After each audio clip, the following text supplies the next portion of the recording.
আসসালামু আলাইকুম স্টুডেন্ট, কেমন আছো সবাই? আমি আজকে তোমাদের কাছে শেয়ার করছি ষষ্ঠ থেকে সপ্তম শ্রেণীতে যে সমস্ত স্টুডেন্ট আল আমিন মিশনে পরীক্ষা দেবে তাদের জন্য খুবই ইম্পর্টেন্ট কোশ্চেন অ্যান্সার নিয়ে এসেছি। খুবই গুরুত্বপূর্ণ, তোমরা এই কোশ্চেন অ্যান্সারগুলো খুবই ভালো করে মুখস্থ করবে। তো সকলে খাতা পেন নিয়ে বসে পড়ো কোশ্চেন অ্যান্সারগুলো লেখার জন্য।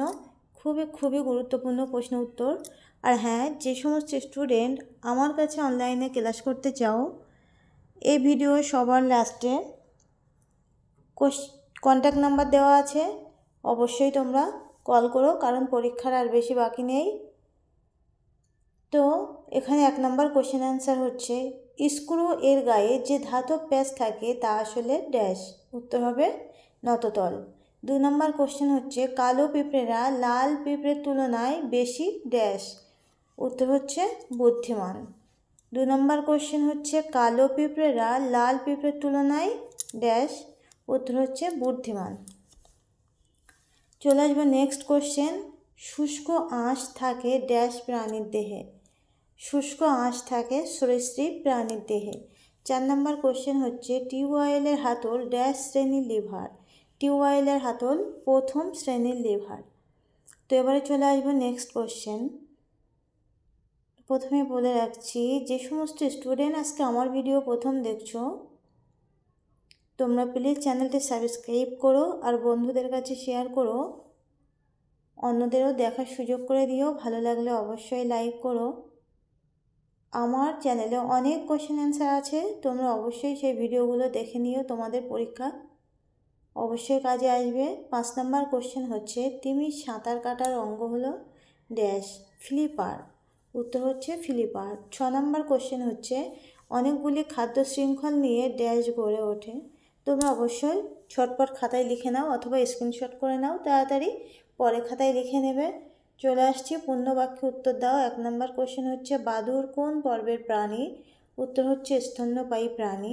2 নম্বর কোশ্চেন হচ্ছে, একটি অনবীকরণযোগ্য শক্তির নাম লেখো। উত্তর হচ্ছে কয়লা।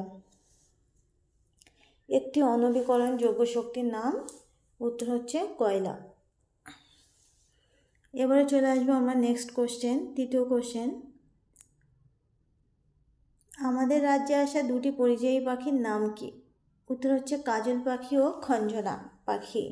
4 নম্বর কোশ্চেন হচ্ছে, কোন বলের জন্য যন্ত্রের কর্মক্ষমতা হ্রাস পায়? উত্তর হচ্ছে ঘর্ষণ বল। কোন বলের জন্য যন্ত্রের কর্মদক্ষতা হ্রাস পায়? ঘর্ষণ বল। 5 নম্বর কোশ্চেন হচ্ছে, নেক্সট কোশ্চেনে চলে আসব,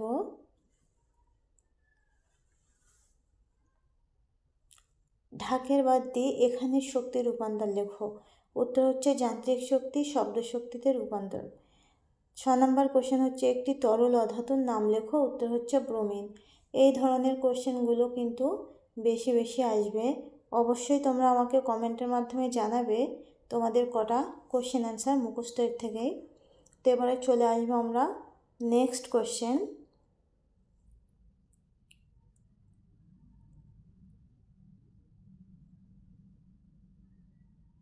নিম্নলিখিত প্রশ্নগুলির উত্তর দাও। এখানে 1 নম্বর হচ্ছে, মাকড়সা কোন পর্বভুক্ত প্রাণী? Mollusca, Annelida, Arthropoda, Porifera. উত্তর হচ্ছে অর্থোপোডা। 2 নম্বর কোশ্চেন হচ্ছে, মোলাস্কা জাতীয় প্রাণী হলো কেঁচো, তারা মাছ, শামুক না গোলকৃমি? উত্তর হবে শামুক। মোলাস্কা জাতীয় প্রাণী হলো শামুক। 3 নম্বর কোশ্চেন হচ্ছে, মাছ ধরার ছিপ হলো প্রথম শ্রেণী লিভার, দ্বিতীয় শ্রেণী লিভার, তৃতীয় শ্রেণী লিভার না কোনোটিই নয়? উত্তর হচ্ছে তৃতীয় শ্রেণী লিভার। 2 নম্বর কোশ্চেন হচ্ছে, এটা 4 নম্বর হবে। তো সকল গতিশীল বস্তুর গতি পরম গতি, স্থির গতি, চলন গতি না আপেক্ষিক গতি? উত্তর হবে আপেক্ষিক গতি। আমি আবারও বলছি, যে সমস্ত স্টুডেন্ট আজকে আমার ভিডিও প্রথম দেখছো তারা প্লিজ চ্যানেলটি সাবস্ক্রাইব করবে। আর কোনো স্টুডেন্ট যদি আমার কাছে অনলাইনে ক্লাস করতে চাও তাহলে অবশ্যই কন্ট্যাক্ট নাম্বার দেওয়া আছে, যোগাযোগ করো, কারণ পরীক্ষার আর বেশি বাকি নেই। আমি চাই সকলে খুব ভালো করে পরীক্ষা দাও। তো আজকের ভিডিও এই পর্যন্তই, দেখা হচ্ছে আবার নতুন ভিডিও নিয়ে। আল্লাহ হাফেজ।